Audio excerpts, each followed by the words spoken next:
झारखंड में पंचायत सचिव अभ्यर्थी लगातार लंबे समय से अपनी मांगों को लेकर के राजभवन के समीप धरने पर बैठे हैं, लेकिन इसी बीच विधानसभा के बजट सत्र के दौरान पंचायत सचिव अभ्यर्थी मानव श्रृंखला बना करके सरकार तक अपनी मांगों को पहुंचाना चाह रहे थे।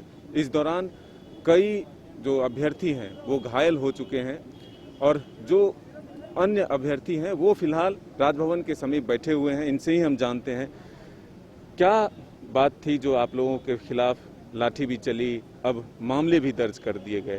तो क्या लगता है कि सरकार एक तो आप लोगों की मांगे नहीं मान रही है, ऊपर से क्या केस में फंसाना चाहती है?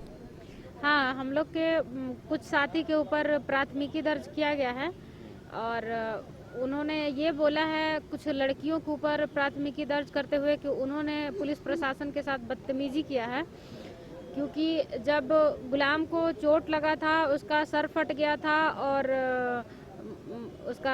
उसको सबसे पहले एचईसी हॉस्पिटल में ले गया था।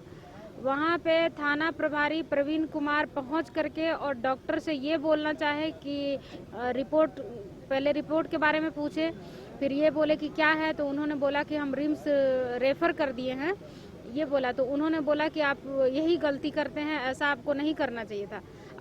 उन्होंने ये बोला कि आपको ये लिखना चाहिए था कि मतलब नॉर्मल है और यहीं से आपको डिस्चार्ज कर देना चाहिए था, आपको रिम्स रेफर नहीं करना चाहिए था।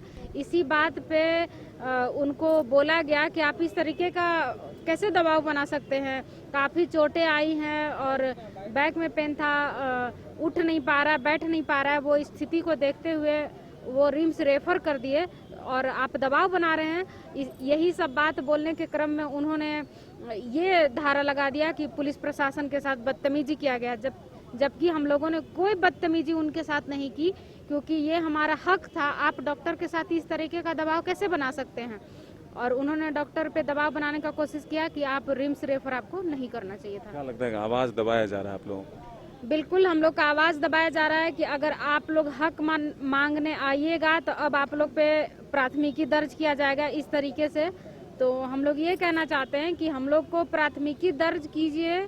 हम लोग तो सीधा हेमंत सरकार से कहना चाहते हैं कि जान ही मार दीजिए ना जिंदा रहेगा इंसान, ना मांगेगा नियुक्ति। ठीक है, प्राथमिकी दर्ज करके क्या करेंगे? उससे ऐसा तो नहीं है कि हमारी बेरोजगारी मिट जाएगी, हमारा जो हम लोग को प्रॉब्लम है वो खत्म हो जाएगा। तो प्राथमिकी दर्ज करके और हम लोग को आप परेशान करवा रहे हैं। अपना पुलिस प्रशासन पहले मारती है, गुलाम का भी माथा फटा हुआ है, वो हॉस्पिटल में है और उसके ऊपर भी प्राथमिकी दर्ज है। ठीक है, और अन्य साथी को भी पिटाई हुआ है और जो लोगों को जेल ले गया है हमारे पास प्रूफ है, उसका नाम नहीं है, और जिसको जेल नहीं लेगा गया है उसका नाम है। तो यहाँ भी राजनीति खेला जा रहा है।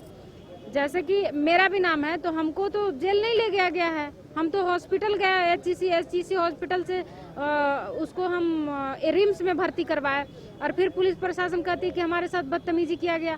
तो आपने रिपोर्ट चेंज करने के लिए डॉक्टर से कहा, उसी बात पे मैंने आपको बोला, तो ये बदतमीजी थोड़ी है, ये मेरा हक है। आप किसी की जान जा सकती है आपके इस व्यवहार से, और आपने ऐसा बोल रहे हैं कि मेरे साथ बदतमीजी किया गया। लगता है कि इंसाफ मिलेगा, जो वादे थे सरकार के रोजगार को लेकर के वो पूरा होगा? अभी तक हमारी सिर्फ उम्मीदें बनी हुई है, अभी तक तो हुआ नहीं है, लेकिन हम लोग का हक है, तो हम लोग तो अंतिम सांस तक हम लोग इसके लिए लड़ते रहेंगे, चाहे इसके लिए जो भी करना होगा। क्या लगता है सरकार की तरफ से जो ये मांगे आप लोग मांगने गए थे और उसके बाद जो हुआ है उससे फिर उस पर क्या कहेंगे आप? सरकार अपना काम करेगी और हम लोग अपना काम करेंगे, क्योंकि हमें तो नियुक्ति लेना है और ये जायज़ मांग है, क्योंकि हमने अपना एग्ज़ाम अच्छी रीति से लिखा है, डीवी सारा चीज़ अच्छे से हुआ है, कोई पेच नहीं है। ये आयोग भी बोल चुका है और हाई कोर्ट से भी मिल चुका है हमें क्लियरेंस, तो उस हिसाब से हमें मिलना चाहिए नियुक्ति। और हम लोग उम्मीद करते हैं कि सरकार अपने आश्वासन को पूरा करेगी, और इसीलिए हम लोग यहाँ बैठे हैं कि और जब तक हमें नियुक्ति नहीं मिलेगी तब तक हम लोग यहाँ बैठे रहेंगे। कितने साथी आप लोगों के घायल?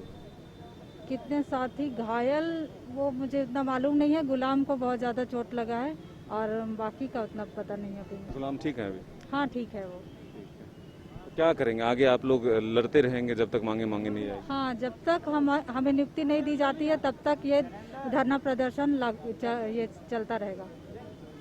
तो बिल्कुल देखिए, कई और जो अभ्यर्थी हैं वो यहाँ पर डटे हुए हैं और अपनी मांगों को लेकर के ये कह रहे हैं कि सरकार से हम अपना हक मांग रहे हैं, ना कि हम भीख मांग रहे हैं।